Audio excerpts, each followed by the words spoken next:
નમસ્તે મિત્રો, હું પોક્યા વંદના. મારી ચેનલ જીકે ક્વિઝ સોલ્યુશન. મિત્રો, જનરલ નોલેજમાં નવું જાણવા માટે વિડીયો છેલ્લે સુધી જોજો.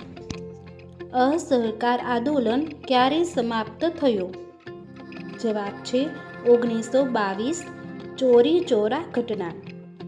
ક્વેશ્ચન: પ્રથમ વિશ્વયુદ્ધમાં કયા દેશે બિનશરતી સંગારગતિ સ્વીકારી? જવાબ છે જર્મની. ક્વેશ્ચન: મોહેન્જો-દડો કઈ નદીના કિનારે આવેલું હતું? જવાબ છે સિંધુ નદી. ક્વેશ્ચન: પેશવાઈના સૌથી મહાન શાસક કોણ હતા? જવાબ છે બાજીરાવ. મિત્રો, તમને મારો વિડીયો પસંદ આવ્યો હોય તો લાઈક, શેર અને સબસ્ક્રાઈબ કરવાનું ભૂલતા નહીં.